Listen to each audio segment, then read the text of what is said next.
اعوذ باللہ من الشیطان الرجیم بسم اللہ الرحمن الرحیم۔ نماز شیطان کی شکست اور مومن کی جیت ہے۔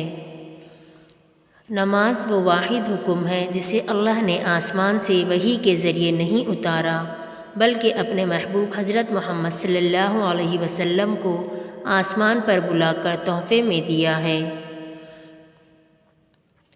نماز فرض نہیں محبت سمجھ کر ادا کرو گے تو دیکھنا وہ اللہ خود تمہیں دوسری نماز کے لیے کھڑا کر دے گا۔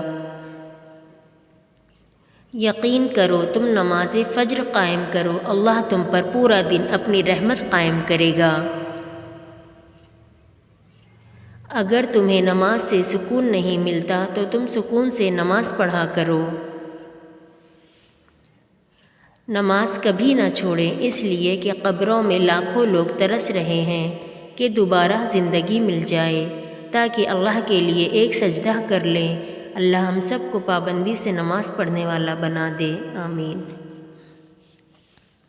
یا اللہ مجھے بچا ایسی نیند سے جس سے فجر کی نماز قضا ہو، ایسی مصروفیت سے جس سے ظہر کی نماز قضا ہو، ایسی سستی سے جس سے عصر کی نماز قضا ہو، ایسی محفل سے جس سے مغرب کی نماز قضا ہو، ایسی تھکاوٹ سے جس سے عشاء کی نماز قضا ہو، آمین۔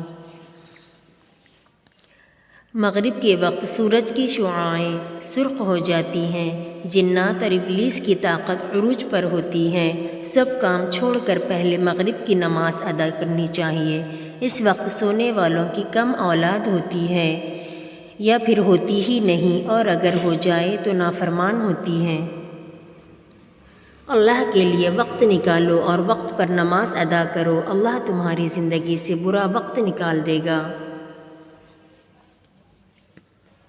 سجدہ وہ حالت ہے جس میں آپ کے جسم کا سب سے اونچا حصہ سب سے نیچی جگہ زمین پہ ہوتا ہے، وہ بھی صرف اور صرف اللہ کے لیے۔ اگر تم نے نماز چھوڑی تو سمجھ لو کہ راحت اور برکت بھی تمہیں چھوڑ گئی ہے۔ اللہ کے خزانوں سے رزق حاصل کرنے کی پہلی چابی نماز ہے۔